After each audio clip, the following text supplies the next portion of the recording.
xeex te bal tàkkul di riir ngir ñi. mbokk yi jërë ngeen jëf seen ànd ak TFM télévision Futur Média ñu am mbégte ànd ak yéen ci àjjuma ji ci penc mi di jàkkaarloo bi lii xew-xew bi xam nañ ko ca Tambacounda ci ay bés bi gën ci fës ñaar ñoo xam ni faatu nañ ci xeexu politique ak campagne électorale bi ñuy massawu ñi ci loru ci campagne bi yëpp waaye rawatina ca Tambacounda la fa xew jaale it ñi deele muy ci xew-xew boobu wala ci accident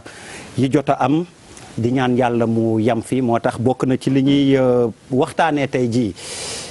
ñaar ña faatu ca Tambacounda ñu ciy dalal docteur Malick Diop moom mooy porte-parole AFP ak Benno Bokk Yaakaar waaye Saër Tambédou moom mi ngi bokk ci comité directeur PDS te candidat la woon ci candidat yi mais mujj la sotti mi ngi bokk tamit ci Front de Résistance Nationale Ousmane Thiam maître Ousmane Thiam président association jeunes juristes yii bu farale di amit ñi nga xam ni féetewuñu fenn dañ ci am baat am ci kàddu mooy ñi ñuy woowee société civile ak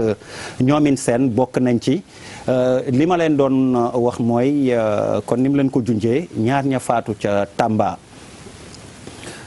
docteur Malick Diop xew-xew bi naka ngeen koy dundee may jéggalu rek préciser ni waa PUR bëggoon nañ leen invité ba ma jokkoo ak Moustapha Sarr mi yor seen jokkoo ñi ngi woon Louga ñu massawu rek tey jéggalu mënuñu woon teew kon jaroon na ñu leeral ko it mais namoon nañ ñu teew ci plateau bi alors docteur Malick Diop xew-xew ba am fële très rapidement nu ngeen ko dundee yéen waa Benno Bokk Yaakaar ban gis-gis ngeen ci am. Ablaye maa ngi lay nuyu di rafetlu lool li nga xam ne mooy invitation bi parce que fii lu am solo lañ fiy wax di nuyu bépp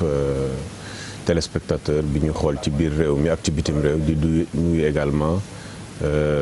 sama xarit yi toog fii nii ci autour de la table. Benno Bokk Yaakaar nag ni muy dundee loolu mën nañ jàpp ne lu tiis la. lu tiis la. ñuy profiter ci occasion bi di jaale famille yi nga xam ne njaboot yi nga xam ne ñoom ñoo perte tey jii nii suñ jaalee famille yi jaal nañ tamit itam doomu Sénégal yëpp. parce que politique warul am jiixi jaaxa animosité ci nit ñi ba muy yegg fenn. li ñu ciy jàpp rek mooy leçon yi ñuy njëkk a jàpp mooy politique dafa war a nekk seen émulation. muy loo xam ne nit ñi ku ci nekk dañ la laaj rek nga ñëw wax sa mbirum programme sénégalais yi s'ils sont convaincus ñu voté ak yooyu waaye buñ ko yóbboo foo xam ne ay saaga daf ci am ay xuloo daf ci am ay xeex daf ci am loolu mooy indi ci état major yi ci entre nit ñi nga xam ne ñoom ñoo nekk ci mbir mi animosité buy tax ba loolu yegg si ñaareel bi tamit mooy lu am solo mooy les métiers de la sécurité. parce que c'est quand même la sécurité day loo xam ne lu am solo la mbirum kaaraange la dañ koy jàng am ci itam ay lijaasa am ci ay autorisation même port d'arme dafa am règle dafa am ñu ko war a mën a jëfandikoo dafa am ay règles yoo xam ne tey jii nii moom mooy tax nit mën a yore gànnaay. donc yooyu yëpp day yoo xam ne dañ koy fàtte bu élection jotee nit ñi jàpp nañ ne boo amee doole am ay muscle sol tenue déjà tenue bi sax sol pour lan loolu tamit dafa am ku ci nekk su fekkee ne da nga sol tenue am na règle boo xam ne moo tax nga war a sol tenue ak yooyu donc da ngay gis koo xam ne am na yaram am na doole téye gànnaay di def loo xam ne c'est de manière illégale donc loolu dafay loo xam ne leçon la pour rek homme politique yi ñi yëngu ci langue politique bi ñu fexe ba yooyu ñu tegee ko wet sécurité ñu bàyyi ko ñi nga xam ne ñoo yore karange ak itam wàññi vraiment température bi suñu wàññee température bi rek yooyu dina fi jóg. alors ma dem ci suñu beneen gan bi Saër Tambédou bokk ci PDS Saër yéen PDS naka ngeen dundee xew-xew tiis yi am ci ay bés bi fële ca Tambacounda. bon der maa ngi lay nuyu di rafetlu invitation bi. di nuyu ñi ma toogal ci plateau bi yëpp bon loolu moom du waa PDS rek ñoo si am jàngat nekk na tiis boo xam ne nii ñun sénégalais yëpp ñoo ko bokk parce que bakkan fu mu rotee rek mu waxuma la si ci muy nekk nit bu nekkee bàyyi ma la sax nga mu lay romb di dem ak a ñëw di nga am loo am yëg-yëg ci sa yaram waxuma la koo xam ne nii doomu aadama la ngeen bokk dëkk bi bokk lépp bu wàññeekoo si yenn anam yi loolu dafay nekk tiis boo xam ne nii bu metti la si sénégalais yëpp bon man maa ngi jaale njabootu ki faatu noonu si turu comité directeur PDS yëpp ak si turu le frère secrétaire général monsieur le président de la république Abdoulaye Wade ak sénégalais yëpp ndaxte fi ñu toll nii soo gisee coow yi di am nii ak jàppante yi di am nii loolu lu war a mën a ñàkk la ndaxte donte tey jii am na ku nekk bëgg-bëgg bu nekk ci sa xol loo xam ne nii moom ngay wuti ji bon docteur wax na ko léegi jarul animosité yi ba ngay faagaagal ay bakkanu jàmbur ba tax na tamit loo gis rek day am lu koy xëcc moom si biiri waxam wax na ko que ay affaire gros bras si départ bi am na ñoo xam ne nii ñoom waxoon nañ fii dañuy recruter ay gros bras léegi su ko defee tamit beneen camp bi ngay gis noonu moom day am lu mu préparé ba gis tax na junj doy na borom xel borom xel soo ko junjee rek moom tamit day am beneen taxawaay nañu moytu di wax yenn wax yi nga xam ne wax dëgg yàlla day yee fitna parce que Sénégal gàtt na xat na te lu ne xaj na si ñun ñëpp ay mbokk lañ ñun ñëpp boole moo xam kilifa moo xam catholique la chrétien la musulman la ñun ñëpp benn bopp lañ ay sénégalais lañ kenn mënu ko xar ñaar na ku nekk di bàyyi xel moroomam di bañ a def yenn yu métti yi daal ak violence bi si campagne bi ñu jëm di ndaxte loolu jaru ko. dëgg la alors donte dossier bi mi ngi ci loxo procureur bu Tamba procureur Traoré maître Ousmane Thiam boobu dinañ la interpeller tamit nga jox ñu ci sa gis-gis balaa ñuy yaatal waxtaan bi loolu xew fële ca Tamba. waaw d'accord maa ngi lay nuyu di rafetlu invitation bi di jéggulu aussi ci retard bi ma am problème donc di nuyu ñi ma bokkal plateau bi également donc ni ko ñëpp waxee rek moi je pense que comme li ñuy wax toute forme de violence moom c'est à bannir violence bu mënti am c'est à bannir d'autant plus que muy violence boo xam ne si dafa jur ay perte de vie ñoo xam si dañoo ñàkk seen bakkan donc nag ñun dañoo nekk ci un état comme ni ñu koy waxee un état de droit du doon état boo xam ne si anarchie la ku nekk da ngay def lu la neex li tax ñu wax état la mooy dafa am ay règles yu ñu teg règles yoo xam ne si loi mi ngi ko tuddee ce sont des règles impersonnelles maanaam visé wuñ ci Masamba wala Mademba dañ koo def pour képp koo xam ne si ci Sénégal ngay vivre nga nekk citoyen nga bañ a nekk sax citoyen bu fekkee da ngay vivre fii vous êtes obligé de respecter ces règles qui sont posées maintenant nag bu fekkee am na li ñuy wax lu mel nii bu amee dañ naan am na trouble à l'ordre public trouble à l'ordre public bu amee procureur am na sañ-sañ li ñuy wax autosaisine maanaam bu ko yëgee soit bu nit plaintoon mën na ko yëg buñ ko déféré par exemple ñu référé ko benn information buy wax ne am na ñu ñàkk seen bakkan mën na jóg autosaisir te loolu moo am mu toog parce que moom la fi loi teg pour nga xam ne si képp koo xam ne si règle yi ñuy teg da nga ñëw jalgati ko moom moo la war a indiwaat teg la ci yoon jébbal la yoon sax parce que moom du àtte procureur du àtte li muy def mooy moom mooy ki nga xam ne si moom mooy chef ñi yor enquête donc nag lu mel nii bu amee c'est normal mu jóg jéem a leeral mbir mi donc d'après information yi ma ci am na ñoo xam ne interpellé na lañ bu ñu leen interpellé nag ça veut pas dire que ñi ñu interpellé ñoom ñoo ko def parce que fii il faut ñu xam ne aussi am na présomption d'innocence oui ba muy leer maanaam ba tant que amul sax décision boo xam ni moo la condamné de manière définitive la ñu wax maanaam amatul voie de recours xam nga mën nañ la juger première instance nga def appel surtout en matière pénale boo defee appel buñ la juger waatee mën nga def pourvoi le pourvoi également est suspensif en matière pénale donc tant que jeexul mënuñu jàpp ni yow lañ jàpp comme coupable mais ñii dañ leen a tudde li ñuy wax ci tubaab mise en cause maanaam ñoom lañ joxañ léegi nag enquête bu defee procureur li muy def mooy day def enquête bu gisee ni am na loi li ñuy wax naan des indices graves et concordantes maanaam bi ñu defee enquête bi daal gis nañ ni yow mi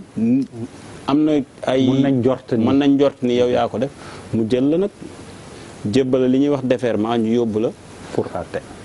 mën na doon pour àtte mën na doon aussi ñu ubbi enquête parce que yu mel nii la plupart dañ koy criminaliser crime lay doon te crime loi daf ni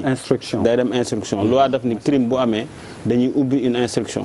donc c'est obligatoire donc nag instruction bi dañ koy jox juge d'instruction moom nag muy lëñ bët di lëñ bët ba xam affaire bi nu mu demee alors Pape Djibril pour ñu xóotal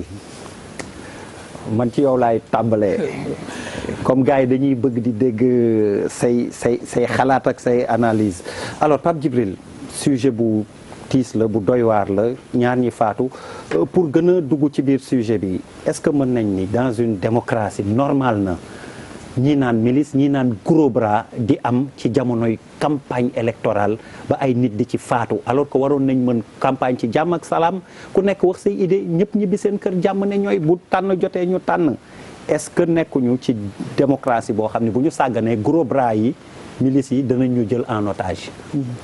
Der di nuyu ba pare donc di nuyu sunu gan yi di nuyu naataango yi di nuyu ñi ñuy seetaan si biir réew mi ak si bitim réew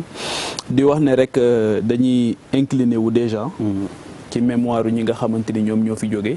bokk na ci way takk der yi nga xamante ni daanu nañ muy gendarme yi d'abord di bàyyi xel seen famille bu baax ak ñi nga xale yi nga xamante ni ñàkk nañ seen bakkan ci fi nga xamante ni moom mooy Tambacounda di ñaan sunu borom fi ñu jëm gënal leen foofu fi nga xamante ni foofu lañ jóge di wax ne rek li gën a reetaan lu ci affaire bi mooy que ne gars yi les hommes politiques dañuy def bilan bay def bilan ci lépp week-end bi jiitu affaire boobu di am gars yi ma déglu yëpp ñu bokk ci majorité bi ñoo ngi naan heure bi 2012 nangam deena waaye ren da kenn deewagul donc finalement gis nga jongante bi ñuy def wujje bi ñuy def day dem ba mujj ñàkk xorom ba ça peut virer sur n'importe quoi leneen li mooy dafa am loo xamante ni moom moo ko waral moom moo ko jur mooy incitation bi nga xamante ni am na ci violence parce que il faut rappeler aussi que Saint-Louis am na ku fa waroon a mën a dee parce que gis nañ fa koo xamante ni militant Pastef boo xamante ni gaañ nañ ko fa gravement yàlla suñu borom moo dogal ñàkkul bakkanam Fatick aussi gis nañ fa cortège boo xamante ni attaqué nañ ko boo xamante ni aussi le pire mënoon na xew mais lu jiitu loolu incitation yi nga xamante ni am na du côté de l'opposition comme du côté du pouvoir dégg nañ ñu yëkkati kàddu yoo xamante ni xëy na ñi ñuy jiital suñ ko jëmmalee mën na jur musiba donc li nga wax nag ne est-ce que campagne bi waroon nañ ci mën a dugg ci jàmm génn ci jàmm effectivement waaye encore une fois il faut le rappeler ñi nekk di def politique Sénégal dañ koy wax souvent am na si ñoo xamante ni nag question de survie la xam nga question de survie ki nga xamante ni dafa toll foofu mandat bi muy wut bu ci jotul mën na ñàkk bakkanam daf koy jaral lu ne pour mu jot ci parce que moom loolu rek la yaakaar pour dund donc politiciens yi tamit dina leen jaral lu ne xeex bi fi mu ne ni xoolal pick-up yi lay romb ci dëkk bi yëpp mais sëriñ bi bu dee li ngay def ñemewoo sax nit ñi gis la mooy kay baaxul da ngay kagulewu ba kenn du la gis loolu kay mooy baaxul te aussi bien du camp du pouvoir comme du camp de l'opposition kenn ku ci nekk yaa ngi yor ay nit encagoulés mais lan moo tax ñuy kagulewu la mission première état mooy assurer la sécurité des personnes et de leurs biens pour man échec la bu patent boo xamante ni boobu ba tey mënuñu ko assumer et quand on regarde l'attitude du commissaire de Tambacounda Yaya Tamba qui a été systématiquement relevé de ses fonctions mais encore une fois bu ñu ko relevé de ses fonctions nañu wax askan bi lan moo tax ñu relever ko quelle est sa responsabilité dans ce qui s'est passé waaye waruñu ko relever rek sunu naataango bi nga xamante ni mooy Daouda Diouf dem wax ak moom attitude bi nga xamante ni moom la wax ne moom la commissaire boobu am ak moom mi nga xamante ni woo na le ministre de l'intérieur mu ne ko la situation elle est grave man maa ngi fi Tamba ministre de l'intérieur ñàkkal ko fayda ne ko la police fait son travail ba le pire est arrivé donc encore une fois pour man il faut que kenn ku ci nekk xool ci responsabilité du début à la fin te li woon nag wanniwul li am ba xale yooyu dee looloo ngi fi ba tey donc alors yàlla ñu yàlla musal. Charles Faye. waaw DER comme ñu ko ñëpp defee rek di masawu ñoo xamante ñoo si ñàkk seen bakkan masawu waa Tambacounda mais bu ñu fàtte aussi sunu frère sunu confrère Ibrahima Khalil Sène maa ngi koy nuyoo bu baax a baax tey rek lañ ko opéré le matin qui a été sauvagement agressé fracture de la mâchoire ouverture de la pommette boo ko gisoon da ngay jooy parce que lu metti la di kii waa famille am ak ñëpp ne rek nous tous on a souffert dans notre chair di remercier aussi le lieutenant-colonel Ibrahima Sy Mbow avec son équipe parce que ñëw nañu à temps pour éviter le pire ñooñu je pense il faut que ñu féliciter seen liggéey la wante nag def nañ liggéey mais d'ailleurs tu sais y a rien de nouveau au Sénégal Aïnina Fall du Casamance lañ créé avec le temps de Lamine Gueye lynché y a rien de nouveau maintenant problème boo xamante ne faaw ñu xoolante suñu biir waxante dëgg affaire bi lan la c'est l'exemplarité de nos dirigeants mais d'ailleurs comment peux-tu accepter ay nit yor sa sécurité du ñu gendarme du ñu police ñuy yor gannaay nga bëgg jël réew comment tu peux l'accepter il faut que ñu xool loolu pourquoi ces gens-là ne sont pas convoqués mais ñun ñëpp xeex nañ fii Bouba xeex nga fi 2012 yow xeex nga fi Malal xeex naa fi 2012 mais xalaatuñu une seule fois gannaayu ay paaka ak yu demee noonu voilà un vrai problème qui est posé les gens qui aspirent à prendre ce pays-là ont des milices qui sont armées duñu policier duñu gendarme nga bëgg a jël réew jël réew laa wax de nga am ay milices yu armées foo ko teg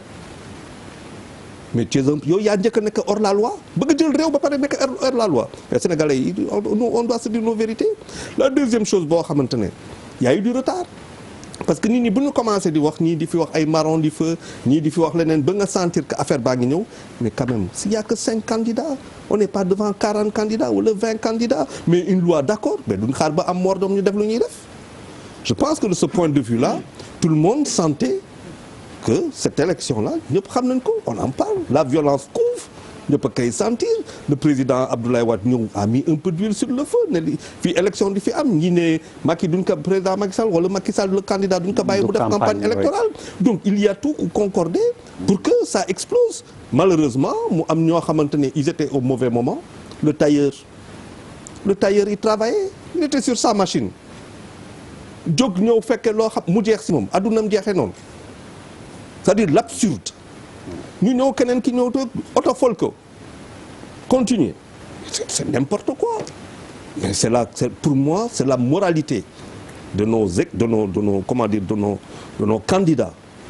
ñoo xamante ne ils sont sur cette affaire là wala ñoom ñëpp koo xamante ne yaa ngi am garde rapproché bu armé te duñu policier duñu kii c'est à revoir il faut les psychanalyser ces gens-là leur psychologie est à revoir parce que je trouve ça indéfendable. Merci Charles alors Papis Diaw pour yow. waaw dañuy masawu. perte yi ñu am en vies humaines c'est très regrettable et c'est très dommage c'est ay circonstances yu mel nii yoo xamante ni dafa war a nekk moment d'échange de concurrence dans la pertinence de proposition ku nekk di gën a xarañ ci li ngay proposer pour ce dëkk malheureusement c'est l'effet contraire qui se pose mais il est bon de rappeler que ñu ngi sunu 11e expérience élection présidentielle même bu fekkee ne sax ñun am na yoo xam ne fekkee wuñ ko yu bari mais am na yu ñu ci fekkee mais boo par exemple quand bu fekkee pour la première fois nga déglu jox nopp Sénégal dans l'actualité ci présidentielle bi dafay mel ni bon même nous les Sénégalais nous qui parlons de la catastrophe da ngay yaakaar ne mu ngi doog a am da ngay yaakaar ne mu ngi doog a am parce que tout simplement dafa am benn discours hypocrite buy jógee ci les politiques pour deux raisons moo tax ma koy wax benn bi moom mooy les gens qu'on recrute xam nga ñun on est dans une république on est organisé institutionnellement am ñoo xamante ne ñoom kaaraange mooy seen liggéey dafa war a impersonnel képp kuy citoyen ñoom dañu am obligation pour aar la bu dëkk bi nekkee ci événement bu rëy ñi ko wuutu ñu protéger leen loolu dafa war a impersonnel ça ne doit pas dépendre des humeurs ou de quoi que ce soit c'est des acquis c'est des droits constitutionnels yoo xamante dañ ko war a respecter amul nga dem ñu ngi lay wax ay milices mais quand tu engages nit koo xamante ne milice la mais ni nga koy yebee moo am solo yàb bi mooy comment tu l'engages dans quel c'est quoi lan mooy mission am. Mais tu ne dis pas viens me protéger, tu dis viens kay xeexal ma. Donc en amont il y a une préparation au combat. Pas viens me protéger parce que am nga institutionnellement lu la war a protéger ça n'existe pas c'est le néant nga ñëw si Charles ne ko kaay dama lay engagé kaay xeexal ma parce que toi-même tu sais que da ngay xeex bu ma génnee si cadre contexte bi ponctuellement si li ñu nekk nii mais même du temps de Wade ak Diouf mais amul benn élection boo xamante ne amul affrontement entre militants mais amul. Les gens te racontent des anecdotes dans les régions, dans les profondeurs du Sénégal ay xeex yoo xamante ne mais tu peux pas imaginer boo ñëwaatee nii dans le subconscient même du militant des quartiers généraux je veux dire boo dégloo tey les politiques qu'est-ce qu'ils disent bu ñu waxee ne oui on fait un appel à la paix à l'apaisement mais à côté il y a une contradiction ils te disent ñun duñu ay yaafus ku ñu laal la mais loolu moom mooy le slogan interne dans toutes les couleurs politiques du Sénégal donc autant tu as un discours d'apaisement que je qualifie d'hypocrite loolu affaire lu gëmuloo ko beneen boo xamante ne mooy jàmbaar ñun kenn duñu jam naa ni on œil pour œil dent pour dent moom moo andi lii donc la source du problème ce sont les politiques la solution doit être les politiques parce que les gens qui les accompagnent ils aspirent à rien du tout hein. Ils sont dans une mouvance, dans une conquête au nom de quelqu'un. Dafa am ku koy porter philosophie bi et tout. Donc il faut pas aller très loin. Il faut que nos politiques changent de façon de fonctionner. Ñu leen di topp ñu leen di gëmloo la pertinence, l'excellence, ce qu'ils offrent comme proposition aux Sénégalais. Mais pas parce que du ma yaafus, du ma ku ma jam du naani machin ces histoires. Loolu moo fi am malheureusement. Bouba Ndour ñu xam sa xalaat ci li xew nii. waaw Der en fait dafay difficile pour nga yokk sax si li gars yi di wax mais bon je pense que aussi bu ñu nekkee ci élection présidentielle c'est presque normal que mu am tuuti tension fépp ci àddina bi bon ci décharge peut-être candidat yi man ci biir campagne ba léegi quand même dégguma benn candidat bu jóg inciter les gens quand même à la violence dégguma ko bokk toj leen yàq leen paa bi daal moo ñëw bokkul ci làmb ji ñëw wax fi waxu violence parce que je suppose que booy xotti carte wala ngay xotti liste électorale wala ngay kii da nga leen di taal wala bu ngay lakk bureau da nga koy taal te loolu da ngay engager violence te c'est pas quand même même si n'est pas directement responsable si même semaine bi mu defee sortie bi lu mel ni am na lu bëri peut-être lu ko c'est extraordinaire lu ko nit ci rusé ba ils vont même pas trop faire allusion à ça mais c'est cette coïncidence là elle existe te man pour man quel que soit nit bi rek sooy wax benn affaire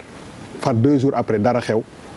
même bu ñu la imputé wul responsabilité bi gars yi mën nañu convoquer tes propos mu quand même peut-être yokk nit ñi fit donc je pense que ñi ngi nekk ci benn campagne boo xam ne d'après ce que j'ai vu muy ci pouvoir bi que ci opposition bi quand même gars yi ñi ngi battre seen campagne ñi ngi ku nekk yaa ngi wax sa moroom dara mais quand même am na respect ci li ma gis boobu am na respect dégguma fi kenn ku benn candidat de l'opposition bu dépassé wala mu wax loo xam ne waru ko wax te loolu je pense que c'est quand même à saluer par contre ñu naan buur aayul dakk yaa aay parce que campagne électorale ça suppose que gars yi dañuy def ay caravane bu doon ku nekk fi nga faxee ko rek ngay toog def say meeting amaana peut-être problème bi du am ñi may njëkk a convoqué mooy les responsables locaux parce que dëkk bu nekk am na benn responsable local boo xam ne peut-être que moom moo fa ëpp doole fii kenn du fi jaar xam nga lu mu ko ku fi jaar ñu dal sa kaw et je pense que c'est aux responsables quand même ñu préparer seen ay militants ci quartier yi on les connaît parce que aussi quelque part nit bi su fekkee ni amul protection wu nguur te mu war a traverser tout le Sénégal quand même il faut que mu teg ay jumtukaay yoo xam ne dina ko protéger tout en sachant que dans certaines villes ci yenn gox yi dugg fa du yomb on a vu ça on a vu que c'est un peu compliqué pour ñenn ñi sénégalais moo war a bàyyi sànni xeer parce que on a beaucoup de cailloux ci mbedd mi wut xeer moo gën a yomb fii que wut leneen donc sénégalais moo war a njëkk déjà pour man bàyyi sànni xeer mais en ce qui concerne ces incidents là je pense que les responsables qui sont quand même dans les ci gox yi ñoom ñoo war a quand même convoquer seen ay militants ñu am retenu bañ a di agresser nit yi quand même bu ñuy jàll ba pare c'est-à-dire fii ngay gis ku sol tenue yor ay muscles te amuloo benn formation te pour man soo jëlee nit quel que soit ci boor bi nga nekk nga jël nit solloo ko tenue mu yore arme di la protéger buñ ko jàppee yow war nañ laa jàpp parce que yaa koy liggéeyloo kenn ñëwul ils le font pas gratuitement c'est-à-dire que pour recruter lan mooy critère recruter nit c'est des muscles est-ce que ay muscles rek la wala waaye bu ma lay recruter am na cahier de charge dinaa la signaler kayit parce que pour man que ce soit aussi bien si pouvoir bi que ci opposition bi nit booy jël nit pour mu lay protéger bu dee yow am nga vision war nga mën a jël benn contrat nga signé ko ak moom ne ko je t'engage pendant 3 semaines pour que tu assures ma sécurité pour nga assurer sama sécurité waruloo yore fital parce que sama responsabilité dafa engagé waroo yore paaka parce que sama responsabilité dafa engagé mais munoo jël rek affaire yi parce que des fois aussi li metti ba metti mooy on prend des jeunes ñu am seen kàttan di daan seen doole peut-être amuñu recul boobu yëpp xam nga seen responsabilité yi engagé yow nga ñëw jël leen ñu lay liggéeyal ñu ànd ak fetal nga yor ko xam ko ñu yore jaasi nga xam ko ñu yor gobar nga xam ko waxoo dara tant que y a pas de problème y a pas de problème tey jii ñu dem ba fenn ba benn dëkk mu am problème ñu génne seen i ngànnaay utiliser ko ñoom ñooy dem ci kaso bi ñoom la ñuy entendre mais et les gens qui les engagent responsabilité bii njëkk a am pour man mooy que boo jëlee nit te signaloo ko kayit déjà yow parce que booy xam nga booy aspirer pour jël réew wala nga yore réew tous ces détails là da nga ko war a sóoraale parce que ñëpp ñi ànd ak yow mu nekk ce staff là est sous ta responsabilité donc war na am ay normes yoo xam ne war nga leen ko teg mais aujourd'hui moom la ñuy wax rek lu am ba am mooy que doomu baadoole bi tout le temps moom mooy dugg ci guuta gi moom la ñuy rey moom la ñuy entendre moom la ñuy parce que bu ñu nee procureur autosaisir na jàpp ne c'est pas le fond du problème ces gens-là ils ne travaillent pas gratuitement ils ont été engagés. alors Bouba yow posé nga problème mu responsabilité loolu docteur Malick comme yéen a nekk aux affaires yow laa koy njëkk a laaj mais balaa boobu Malal juste pour nga wax sa xalaat ci premier tour de table bi ci xew-xew bi. yes def ni ñëpp def rek di leen masawu coono di ñaan yàlla xaare leen àjjana mais sama première observation mooy nekkuñu dans les favelas du Brésil nekkuñu ci no man's land nekkuñu Libye ba war déjà ñuy wax ay milices wala di wax ay marron du feu wala ñuy wax je pense que nous sommes dans un état très très sérieux état bi aussi état de droit mu nekk dëkk bi nga xamante ne yàgg nañ ko bàkk di ko woyal ci wàllu maintien de l'ordre ma yaakaar ni ñun suñuy militaire suñuy policier suñuy gendarme mat nañ mat boo xamante ne war nañ leen wóolu ba dénk leen ba pare ils sont très républicains ci sama gis-gis parce que plusieurs fois gis nañ ay alternance yu fi am comportement yi nga xamante ne ñoom am nañ ko par rapport ak dëkk bi donc bu ñu amee ñu mel noonu dañ leen a war a jox li nga xamante ne moom mooy seen liggéey mais joxuñu leen ko parce que quand le pouvoir central déjà ñi nga xamante ne ñoo yor nguur ñoo njëkk génn télé par le biais du ministre du tourisme en disant que nous allons recruter de gros bras bu ñu jógee ci terminologie gros bras dañuy dem ci terminologie bu tudd milice bu ñu jógee ci terminologie milice ma gis tey 24 gorilles du pur arrêté c'est-à-dire toutes ces appellations sont réductrices c'est-à-dire warmaalul sax doomu aadama bi parce que jàpp naa ni sécurité également liggéey la parce que dëkk bi aussi dëkk la bi nga xamante ne les jeunes de manière autonome dañuy ñafe pour am auto-emploi mooy nekk naa mbër bëriwuma combat neneen laa mën a exploiter doole bi ma am ma xaw a jàng su tuuti sécurité ñu xaw ma former ci garde rapproché mais bu ñu tollee foofu état dafa war a définir le statut du garde rapproché. kan moo ko mat. kan moo ko mat donc on se retrouve te loolu sax garaawagul mais les milices d'inspiration religieuse ñi nga xamante ne xaalis taxu leen jóg foi la ñuy fonctionner topp sëñ bi rek lu mu wax ñu ne ay ca mais ñooñu ñoo gën a garaaw te ñooñu des fois ñu lëkkaloo ak politique yi et on sait li nga xamante ne moo nekk diggante politique yi ak sëriñ si c'est-à-dire les politiques ne disent jamais la vérité chez les marabouts et quand ils ont besoin de protection ou pour nax askan wi ils prennent les marabouts comme ñi nga xamante ne ñoom ñoo leen war a valider seeti leen def cette visite solennelle dem seeti leen nuyu leen wax fa wax bu rafet bu ñu ñëwaatee wax beneen wax. Aujourd'hui la question que je pose Abdoulaye Wade magum jëmm la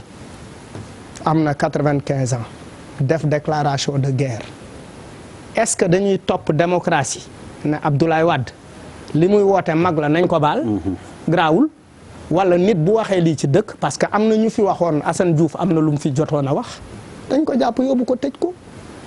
parce que dañ ne dafay indi ay jafe-jafe ci dundu doomu aadama yi li Abdoulaye Wade wax nii dafay indi également ay jafe-jafe ci dundu doomu aadama yi ñan ñooy milices yi ak également ñan ñoo dee c'est important de s'arrêter sur ces deux jeunes qui sont morts un tailleur wax na ko kuy daan dooleem keneen ki nga xamante ne Jakarta man la da doon daan dooleem oto bi fauché ko mun nañ ne aussi.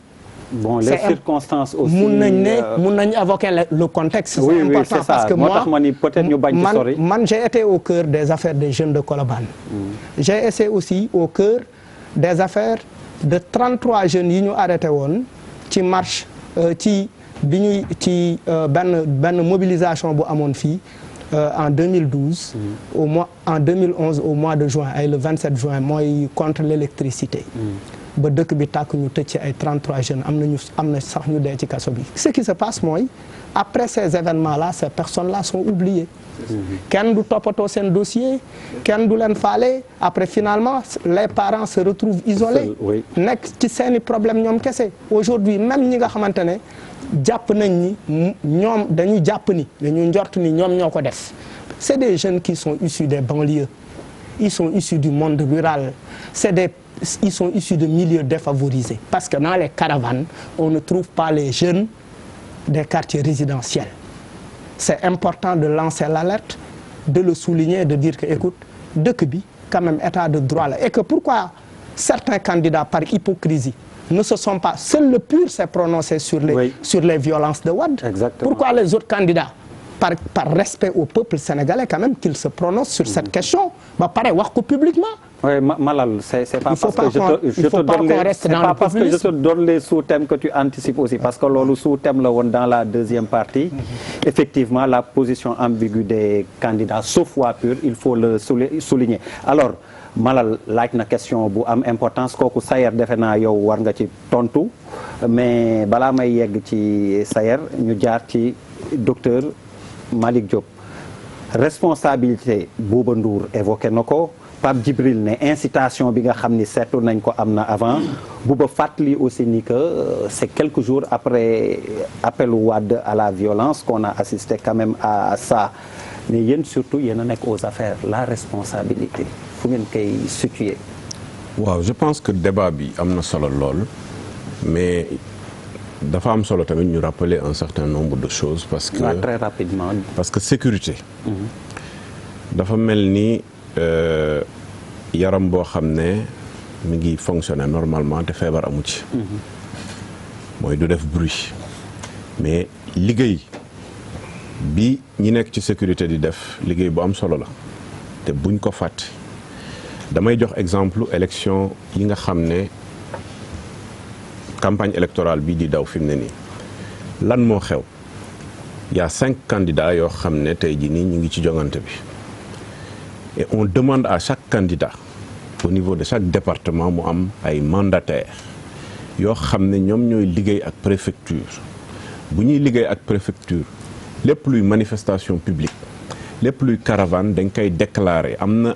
une période boo xam ne période obligatoire la mooy 15 jours avant nga def déclaration yooyu pour que ñu protéger l'activité que muy caravane que muy également manifestation publique comme ay thé débat comme ay meeting et cetera nous c'est ce qu'on fait en permanence man mii ci mandataire yi la au niveau de Dakar amul manifestation bu ñuy def boo xam ne du ma def déclaration bi déposer ko à la préfecture vérifier sous préfecture vérifier ñu def sécuriser événement. Loolu moom c'est une réalité de fait. Hier, pas plus tard qu'hier dans le journal de TFM, le ministre de l'Intérieur l'a rappelé. C'est important parce que am na luy xew ci suuf ñu koy def di def kaaraange di am ci doomu réew mi te du loo xam ne dañ koy génnee du loo xam ne dañ koy publicité du loo xam ne dañu génn télé di ko wax. Loolu moo tax effectivement événement yu bëri ñu koy sécuriser maintenant. Il faut accepter un certain nombre de choses mooy dafa am candidats yi nga xam ne ñu ngi am seen activité les mandataires di def li ñu def mais également il y a beaucoup d'organisations autour yoo xam ne ñu ngi liggéeyal les différents candidats ñu ngi ci quartier yi ñu ngi ci gox yeeg goxaat yi ci village et cetera di def ay activités sur ces activités là xëy na peut-être certains parmi eux n'ont pas l'information ne lii la ñu war a def war nañ déclarer telle chose war nañ déclarer telle chose c'est pas évident je dis bien parce que il faut qu'on soit objectif que sur tout le territoire national gox yeeg goxaat yi des centaines et des centaines de manifestations tous les jours il y a pas de déclaration ñu mën a am kaaraange à 100%. Donc je pense que il faut qu'on soit cohérent par rapport à ça. Le deuxième élément. Moi j'ai un problème par rapport à ça. Le deuxième élément. Non, le problème mooy que aujourd'hui je pense que bu fekkee ni élection am na responsabilité état bi la aussi bu communiquer nit yi que ni bu ñu teel a fagaru il faut pas rek toog ne déclarer wuñu quoi. Je pense que même dans la communication ci campagne bi war nañu mën a aider nit yi aussi une obligation pour que nit ñi aussi bu ñu deful dara ñu def ko mais toog rek ne ñëwuñu. Je pense que c'est trop facile docteur. waaw Bouba déglu naa la. Je pense que Ablaye. Vas-y. am na solo itam suñuy développer moi je pense qu'on peut développer Bouba su ma développer nga su sa tour. ah docteur non fii amul tour nag des fois ñu dugg. ah waaw man nag mu am tour ak ñàkk tour je pense que dafa am une méthodologie boo xam ne moom méthodologie classique boo jëlee parole nga jël parole. boo tontu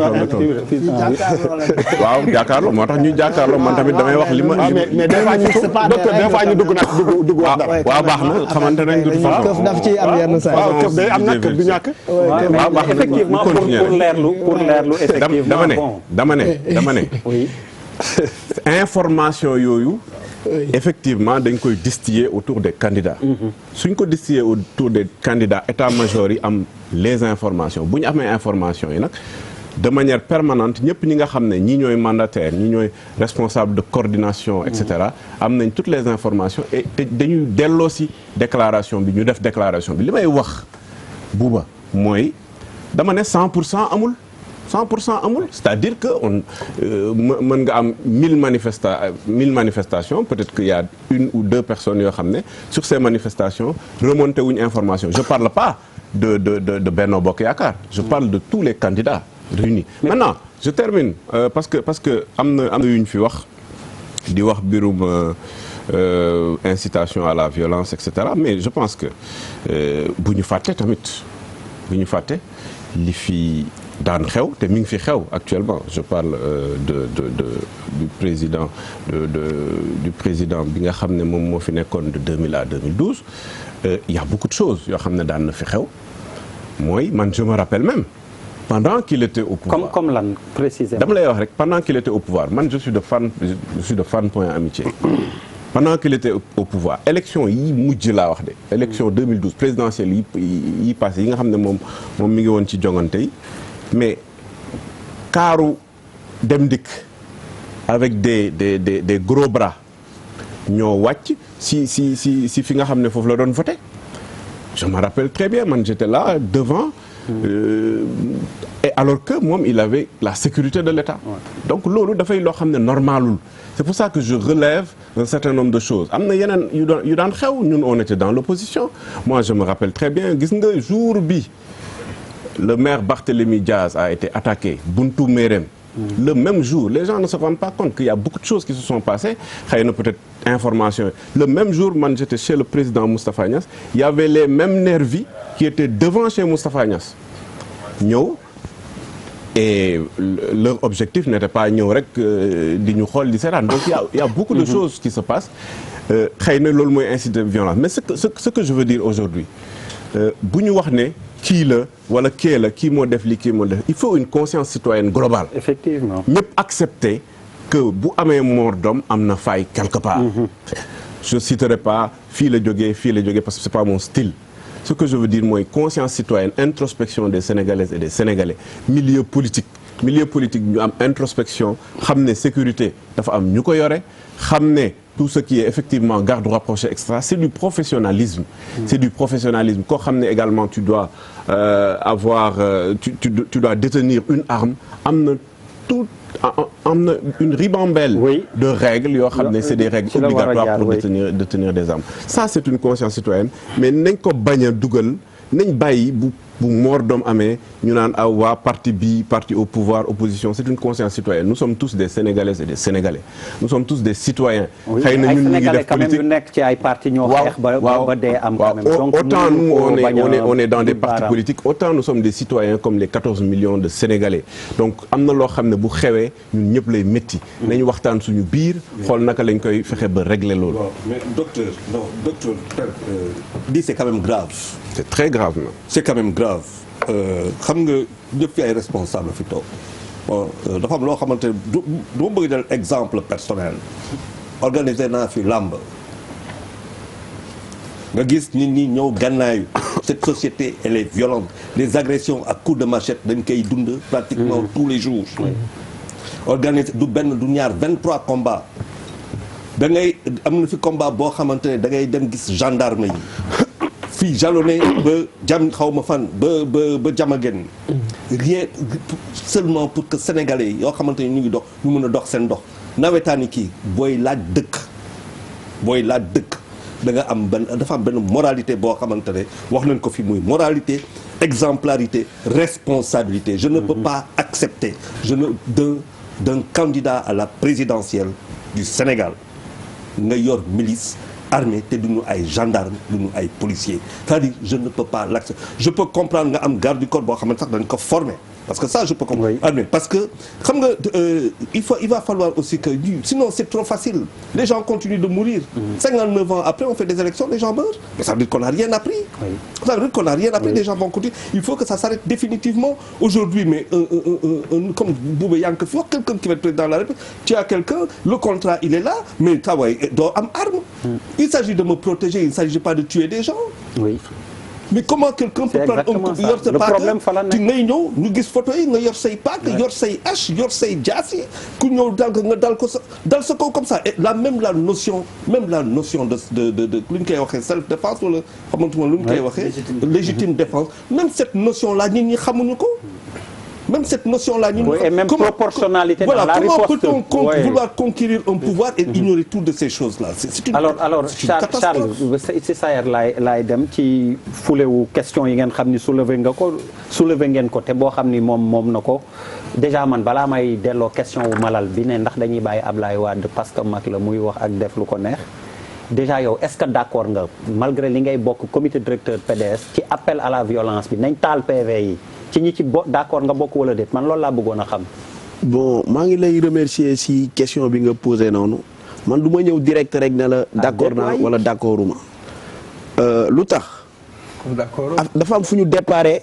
ba egg si. waaw loolu yëpp xam nañ ko si foofu noonu. on est d'accord waaw même rek quoi xam nga il faut tamit nga bàyyi ma développer quoi. waaw développer dama ne dafa am fu affaire bi déparé ba fii. ku nekk xam ne si élection législative yi ñu génn muy 2017 après les élections législatives de 2017 ku nekk xam ne élection yi nu mu déroulé c'était pas normal ñun dem nañ seeti ay ambassadeurs dem nañ Union européenne si boppam ñoom ñooñu ne ñoom le lendemain des élections législatives pour ñoom Sénégal day tàkk. kon su fekkoon ne ñun déglu nañ leen loolu wax kon ñun dañu waroon a taal dëkk bi mais ñun defuñu loolu du suñu cër. le président Ablaye Wade li mu wax dafa ne ci livre blanc bi mu bind su fekkee ne élection yii ñëw présidentielle nii lay mel moom du bokk ci élection yi su fekkee Macky Sall insisté na pour def comme lu mu def nii mu boycotté mais nit la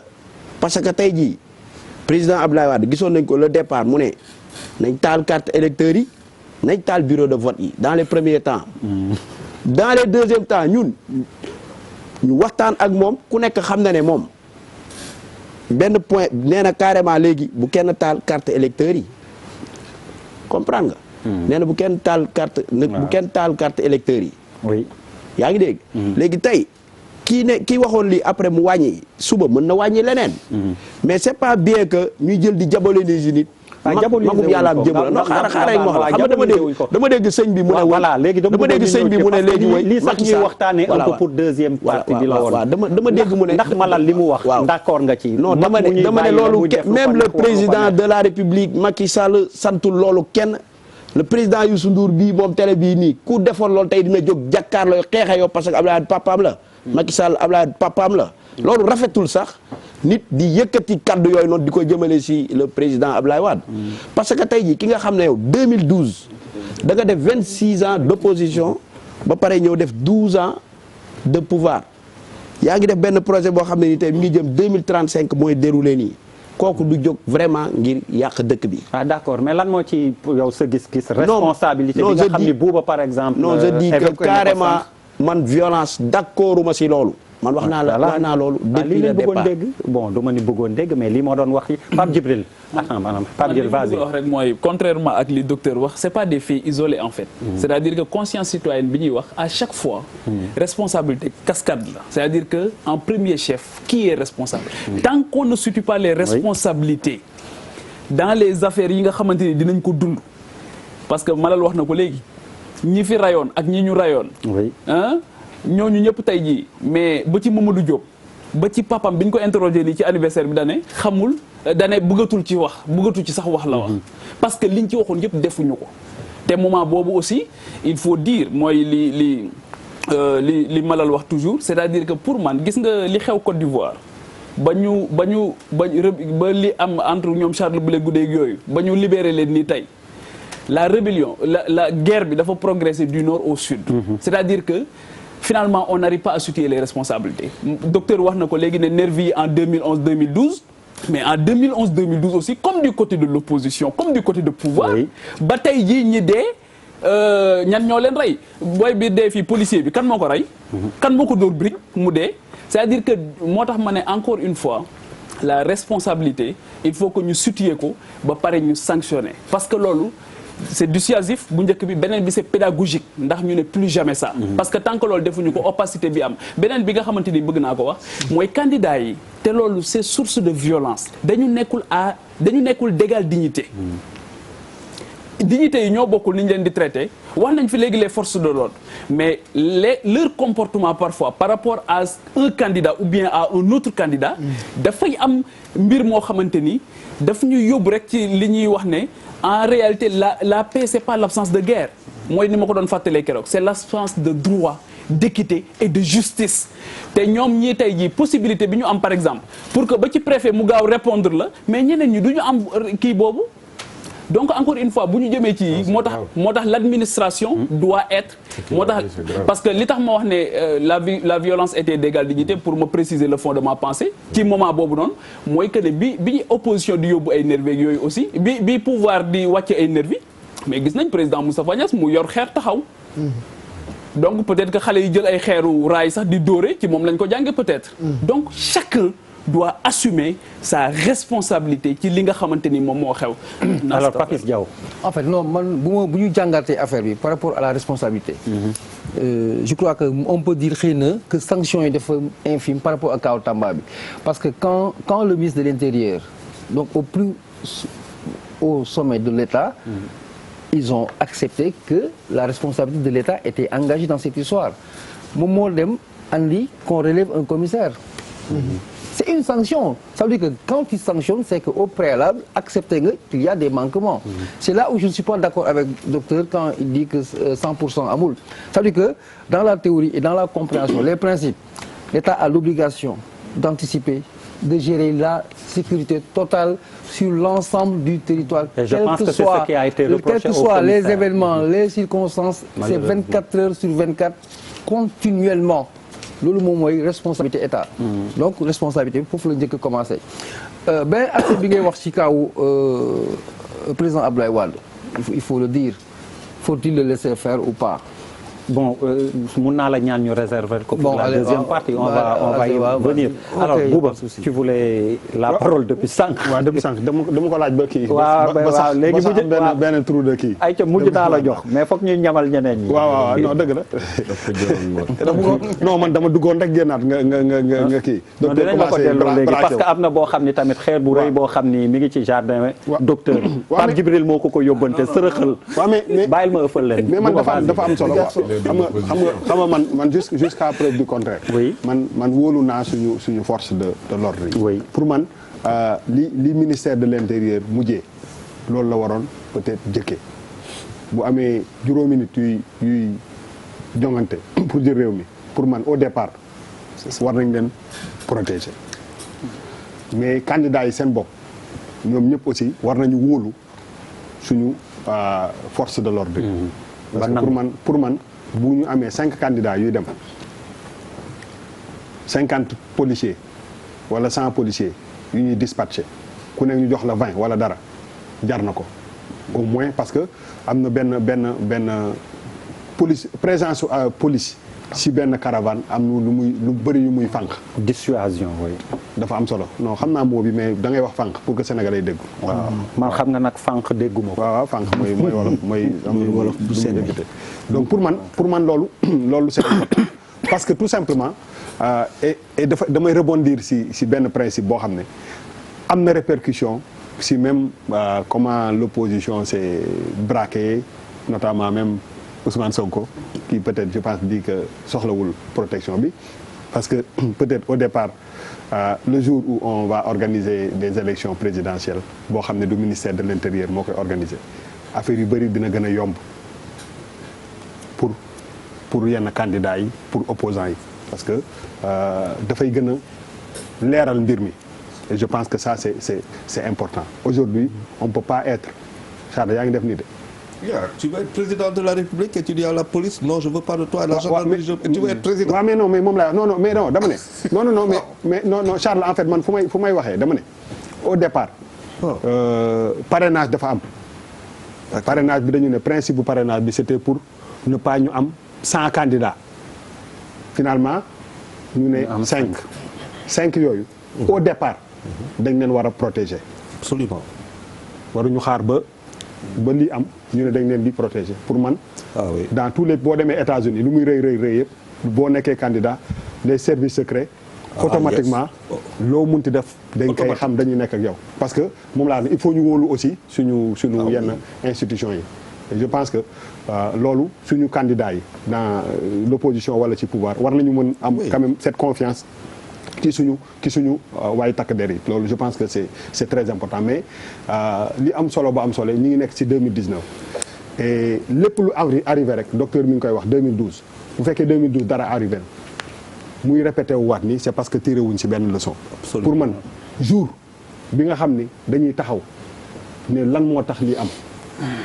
situer les responsabilités dem ba jusqu'au principe que ministère de l'intérieur organise ay élections. parce que yëpp c'est un peu lié day tax mbir mi gën a dana leer pour ci xelu ñëpp nekk ci benn à l'aise par rapport ak benn situation je pense que ça c'est important am na lenn lu docteur wax loo xam ne am na solo mooy par exemple moom laa doon wax sànq ñi nga xam ne ñoom ñoo nekk ci gox ak goxaan yi nga xam ne quand même parce que c'est pas benn électeur mooy dem di jël xeer di sànni c'est les militants seen bopp ñooy xeex entre ñoom te militants yëpp am na ci ginnaaw ku ñu topp je pense que y a quand même un travail bu nga xam ne les leaders politiques locaux dañ ko war a def ci seen militants yi ba ñu quand même respecter seen ay naataango parce que quand même y a beaucoup de violence entre partis yi sur des leaders yi nga xam ne dañuy nekk ci gox-goxaan te loolu mooy inciter les militants à être violents. docteur wuyul ma Pape Djibril s'il te plaît. waaw xam nga man je pense que nekkuma di di dialoguer di dem ci ay invectives ak Pape Djibril maa ngi koy naan léegi opposition la nekk xalaat naa ne opposition la nekk parce que.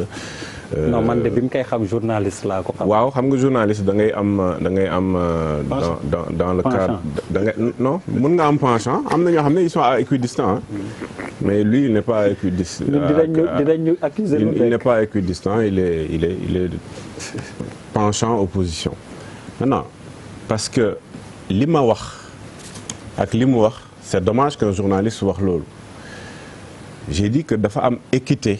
dans le traitement des candidats ci lépp luy kaaraange.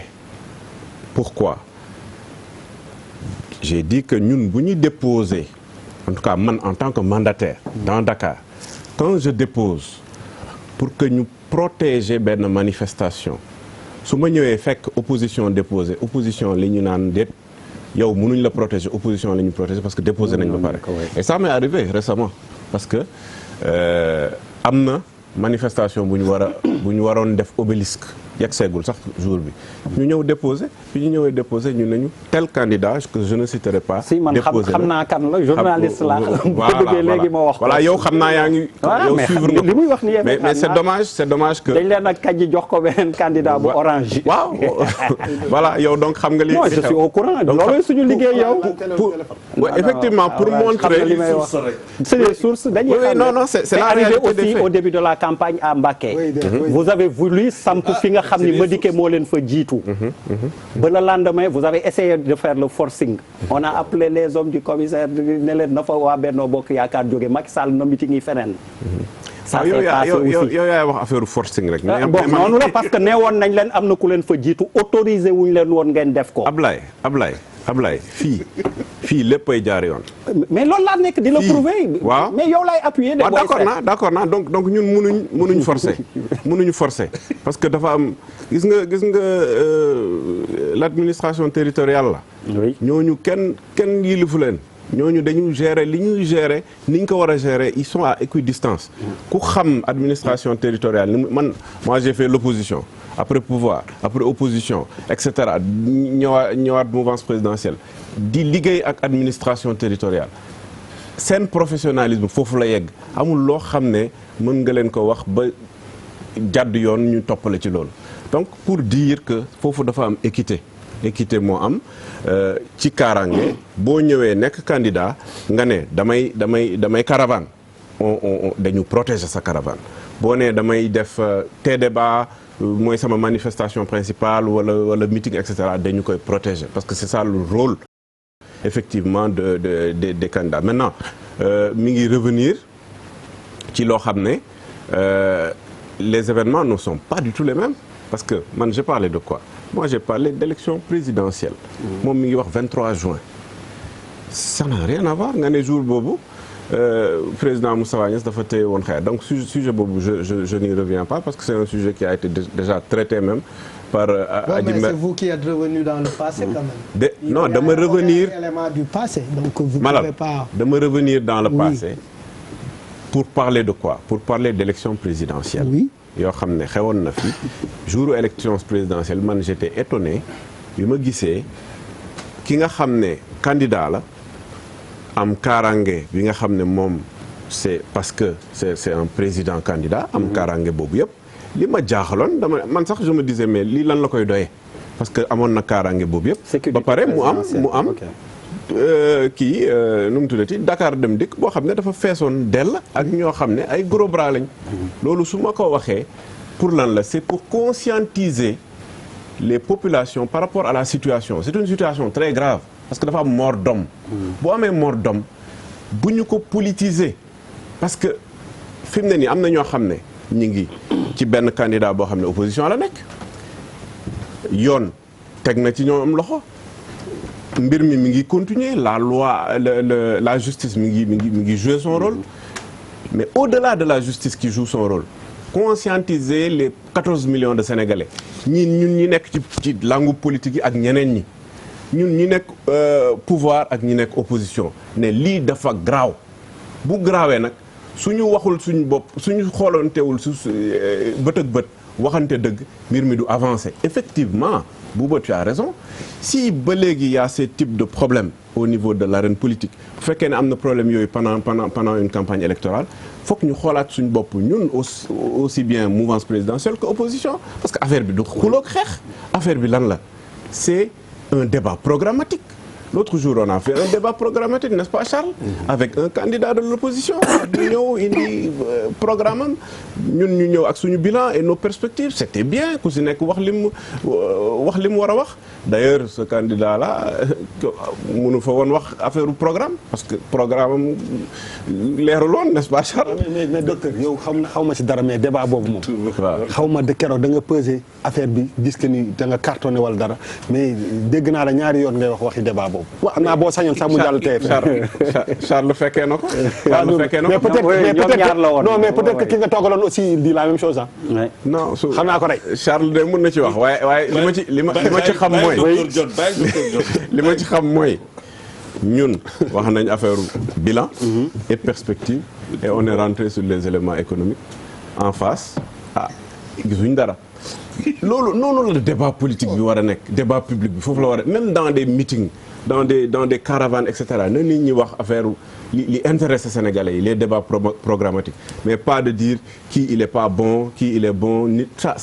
c'est des considérations subjectives. Personnel, oui, on est parfaitement d'accord. nañu génn ci affaire yooyu te bon voilà waa opposition aussi bon. Bouba tu demandes trop la parole. mayal ñeneen ñi mayal benn virgule rek. c'est pas la parole justement. benn virgule rek. bon je pense pour la dernière fois. je pense que si décharge quand même kii nu mu tudd xam naa tey da ngeen ne tey moom dama xaw a tëgg xalamal kii nu mu tudd. pouvoir non politicien waxuma pour les candidats parce que pour man élection yi plus que yi doon am avant yëpp. je pense que c'est la pression yi nit yi def notamment la presse ak nit yi def ci candidats yi on parle beaucoup plus de programme ci élection yi que ni ñu ko daan waxee avant je trouve que quand même si biir meeting yi il parle de en tout cas dañu génne ci seen programme même si c'est assez redondant non Charles oui non mais Charles xaaral ma terminer dama ne xam nga boo constaté dara virgule la mayoon waaw non ma ne boo constaté dara mooy que quand même y a une certaine pression pour que nit ñi wax ci ay idées oui bien sûr que leneen Charles Faye oui dafa am loo xamante ne dafa bees Bouba bu fekkante ne entre 2000 peut-être ba tey on pouvait parler des téléphones portables ñoo xamante ne dañu jouer rôle important si élection bi aujourd'hui c'est les réseaux sociaux c'est la révolution digitale tey quand même tu as 9 millions de Sénégalais wala 9 millions de portables connectés c'est quand même important ñi ni dañuy wax ça veut dire que tey démocratisation wax dafa am nit ñi dootuñu toog di xaar journalistes yi di leen informer ñu ngi informé wu ñoom ils sont devenus ñoom même ay journalistes dañuy analyser dañuy informer yi dañuy commenter donc loolu dafay def que ñoom ils ont pris une avance sur les politiques ce qui fait que les politiques tey bu ñuy ñëw lu ñu doon wax bu njëkk ba mais 2007 daa ñuy fàttaliku la centrale atomique de Ziguinchor de Casamance kan moo ko fi promettre le remplacement des biocarburants des carburants par des biocarburants mais loolu yëpp y a eu combien de promesses qu'on a faites dans ce pays bu ma ne boo leen ma élire dinaa def lii kooku kenn ñemewutu ko parce que sénégalais itam attention nañu avancé ce n'est plus des loolu tax ñu ne tekk ça veut dire tekk bi moo tiital politiciens yëpp maanaam boo ñëwee dañu lay ànd déglu la bu baax a baax commenter ñëw nag sur Facebook commenter wala ñëw sur Instagram mais ça c'est nouveau Bouba c'est les Sénégalais qui ont avancé et les politiciens s'en rendent compte. mais c'est exactement ce que j'ai dit. Ah oui je suis d'accord avec toi. Papis Diaw. mais amuñu. Papis Diaw oui Malal te set de. introspection boobu ñuy wax ñoom ñoo ko war a def parce que Malal a souligné benn aspect bu am solo. avoir le courage de ses idées et de sa pensée. c'est-à-dire que bu fekkee da nga bëgg a jiite réew nga war a après jaaxaane tout le monde. il faut avoir le courage de pouvoir dire la vérité c'est-à-dire il peut pas se passer des choses aussi graves nga neutre pour des calculs politiques moo tax ma ne autant docteur parlait d'introspection ça doit commencer d'abord le peuple il peut être ambivalent ça dépend des contextes et des situations mais quand tu as la prétention de gérer les problèmes de 15 millions de Sénégalais si war nga am benn particularité par rapport au peuple donc moo tax ma ne introspection boobu ça doit commencer par les politiques d'abord c'est ça qui est essentiel il me semble. alors Pape Djibril juste avant ñuy dem pause commerciale ci interpellation bi docteur def léegi rek en fait sama analyse dama wax ne dama jël exemple Côte d'Ivoire ma ne du nord comme du sud guerre bi dafay progresser moo tax ñi ci tegoon loxo sax à un moment donné dañ leen bàyyi. ma ne entre 2011 et 2012 aussi du côté du pouvoir comme de l'opposition situé wuñu responsabilité yi ni ñu ko waroon a situer ba nga xamante ni buñ ci jógee que la punition ñu mën ko utiliser à des fins dissuasives et pédagogiques c'est ça que j'ai dit donc leneen li mu wax aussi ne opposition yooyu loolu c'est-à-dire que on a aussi une classe politique boo xamante ni qui accuse facilement comprendre nga te loolu je pense que il faut qu'on se respecte man li ma wax c'est les faits quand je vois Moustapha Niass mu yor xeer di sànni dama naan jël na xeer sànni. da nga ko gis mu sànni. mais moom moo yor xeer. su ma gisee Moustapha Niass su ma gisee Moustapha Niass mu daal di. su ma gisee Moustapha Niass muy résister au temps. ba fii ba pendant 59 ans ñoom ñoo fi nekkoon ils sont aussi comptables ce qui se passe aujourd'hui par rapport ak li nga xamante ni moom moo xew loolu laa nekk di wax c'est ça que j'ai dit maintenant si ce sont des faits malheureusement la vérité elle est laide quand on l'analyse loolu rek laa def. ñu dem service commercial. oui Charles vraiment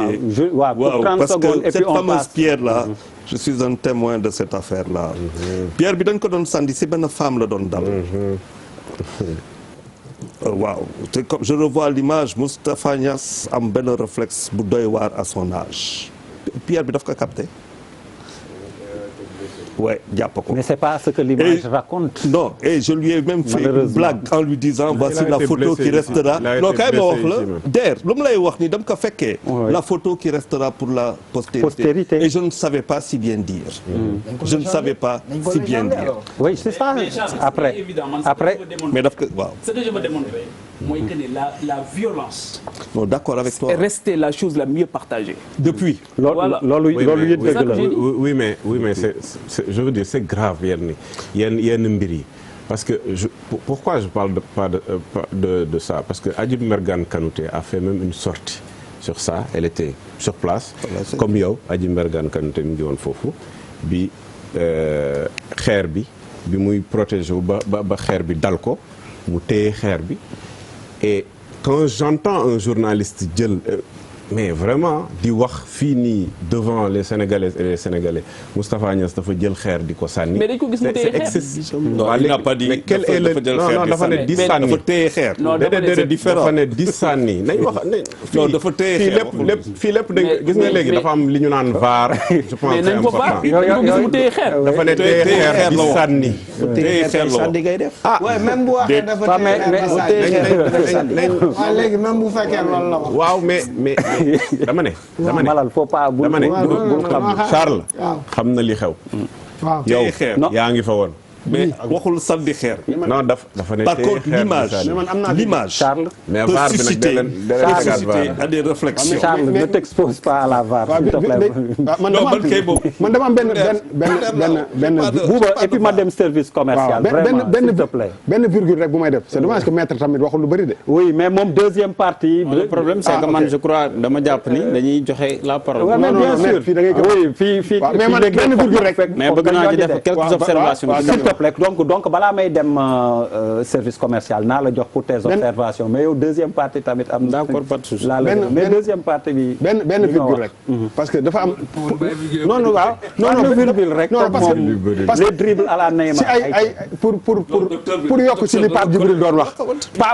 pas ma dem ci booram mais exceptionnellement damay xaw a jàdd nii parce que pour man kenn bëggul violence. tout à fait. mais bu ñu ci demee bay def recours à la violence. que ça soit justifié. C'est important. Le 23 juin était un jour particulier où nit mën na teg bakkanam pour dëkkam. On n'est pas peut-être si même xam nga nu mu bëgg si même cas de figure. C'est important. parce que am na benn moment boo xam ne ñun ñëpp on a quand même fait face à la violence. Pour man donc peut-être contexte yi bokkul et loolu c'est important quand même ñu souligner ko quoi. Alors, juste quelques observations de maître avant ñuy dem pause. parce que li ma bëggoon wax ci affaire responsabilité parce que dégg naa ñu bari di ko. oui biñ koy évoquer. mais en matière de par exemple de délit. En fait il faut savoir qu'en matière pénale la responsabilité elle est personnelle. oui personnelle c'est-à-dire ki nga xam ne ci moom lañ fekk arme bi. moom lañ mën a topp pénalement. mais peut-être li ñuy wax responsabilité beneen bi peut-être c'est peut-être sur le plan civil si c'est quelqu'un qui a commis une faute peut-être mën nañu engager responsabilité demander peut-être réparation parce que moom moo peut-être engagé waa ji def. ba loolu xew ba loolu xew. non mais maître du nga wax léegi dafa grave ça veut dire que donc le commanditaire il n'existe pas chez nous. non j'ai pas bon dit ça. pas commanditaire. non commanditaire aussi. attention ce que vous avez dit. sans vouloir le défendre waxul commanditaire li mu wax leer na.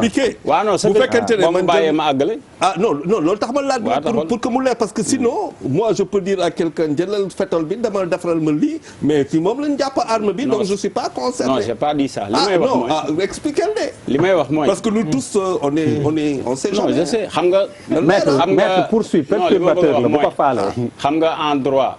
am na ñoo xam si ñi ñuy wax co-auteur am na complice am na. ki ñuy wax commanditaire man na nekk complice. man exemple na leer daal waaw loolu laay wax. mais ci contexte bi ñuy wax. par exemple yow yaa ko engagé. peut-être rien ne prouve que yow yaa ko wax jëlal arme bi. rien ne prouve que yow yaa ko jël arme bi. maître yaa ngi interprété rek. non damay wax li am c'est-à-dire. objection maître objection. non les possibilités non maître yaa ngi objection. non bàyyi leen moom ma àggale rek. bu ngeen ma waxee kay man ma kii objection rejetée yéen ñaar ñëpp. en fait li may wax mooy continue. responsabilité pénale par exemple. du question ni peut-être ki ko engagé peut-être mënuñu poursuivre responsabilité pénale. supputation objection. mënuñu poursuivre responsabilité. rejeté waxuma mënuñu ko poursuivre. dama ni poursuivre. si l'enquête montre. que effectivement c'est quelqu'un qui a participé à l'infraction. mais dañ koy topp. absolument dañ koy topp mais bu amee une enquête boo xam ni kenn mënul wane responsabilité pénale. mais on ne peut pas le poursuivre parce que responsabilité pénale c'est personnel. loolu laa bëgg a wax. mais du caagin ni nit bu engagé nit rek bu amul bu ñu defee enquête ba gis ni. par exemple sur le plan pénal am na loo xam si def na ko ci aide et assistance yi ñuy wax pour complicité wala ñoom ñaar ñoo lëkkoo wala mu prémédité kooku dañ koy jàpp. la deuxième chose bi ma bëggoon a fi ma bëggoon a encore intervenir mooy sur le port d'armes. xam nga foofu li ñuy wax rien n'empêche au procureur wala aux forces publiques de procéder à des fouilles. Et de saisir. Et de saisir. Par exemple la personne qui est détentrice de l'arme. parce que il faut autorisation. bu amul autorisation il faut ñu woo la xool ba xam yow est-ce que tu as une autorisation pour pouvoir porter l'arme. détention et port d'arme. bu fekkee amoo ko mën nañ la jël traduire la devant qui de droit. Effectivement. mais bu fekkee état bi aussi dafa laisser comme ça. nit ñi di ko def sans pour autant. personne personne mën leen a contrôler aussi dañuy continuer di def ñi nga xam ne si ñoo user de la violence aussi li ñuy wax parce que ñi ngi doon wax également tout de suite ay police ñu jox leen mais policier aussi ak gendarme ñoom